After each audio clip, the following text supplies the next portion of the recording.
दोस्तों, मैं आज आप लोगों के लिए एनसीईआरटी हिस्ट्री क्लास 8 के लेसन 1 का नोट्स तैयार किया है। इससे आपको फ़ायदा ये होगा कि इसमें टाइम की बचत होगी और आपको अच्छे से समझ में आ जाएगी। तो चलिए हम लोग स्टार्ट करते हैं। इसमें सबसे पहले हम लोग अवधि कैसे तय की जाती है इसके बारे में बातें करते हैं।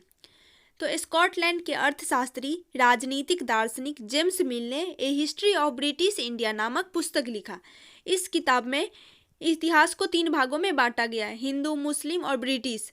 ये तानाशाही निरंकुश थे, अंधकार युग केवल जातिगत बंधन थे, ऐसा अंग्रेजों का कहना था। जेम्स मिल का तर्क था, यानी उनका मानना था कि एशिया समाज जो है वो यूरोप की सभ्यता से पीछे है। वो बताते थे कि ब्रिटिश शासन भारत को सभ्यता की राह पर ले जा सकते हैं। शिष्टाचार, समानता, स्वतंत्रता, मुक्ति, ये सब ब्रिटिश लेकर आए, उनका ऐसा मानना था।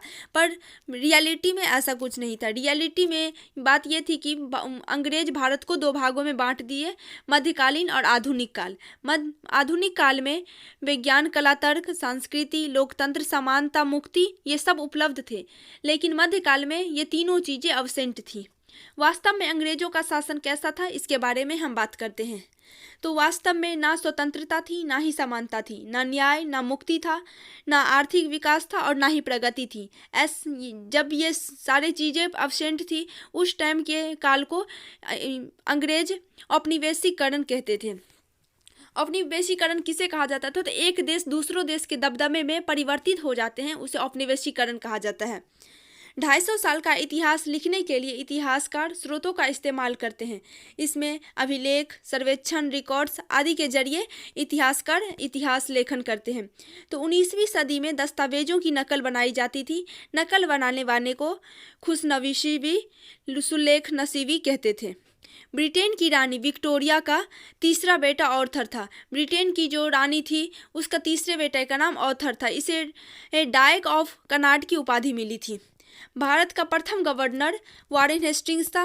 ये 1773 में बना था और आखिरी गवर्नर जनरल लॉर्ड माउंटबेटन था। इसके बाद हिंदुस्तान टाइम्स को 22 मार्च 1946 में प्रकाशित हुआ। ये एक न्यूज़पेपर था। इसमें 1946 में हुई पुलिस की एक हड़ताल की खबर दी गई थी। दिल्ली में पुलिस वालों ने कम वेतन व पुलिस लाइन बावर्ची खानों में घटिया खानों को इनकार किया। अंग्रेजों के टाइम में पुलिस वालों को कम वेतन दिया जाता था, उनके खाने बहुत घटिया दिए जाते थे। इस पर पुलिस वालों ने हड़ताल किया और आंदोलन की। 19वीं सदी देश का नक्शा बड़े सर्वेक्षण तैयार करते थे। गांव में राजस्व सर्वेक्षण के लिए धरती की सतह, भूमि की गुणवत्ता, पौधे, जीव जंतु, फसलों का पता लगाया जाता था।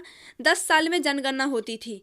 इसके जरिए भारत के प्रांतों में लोगों की संख्या देखी गई।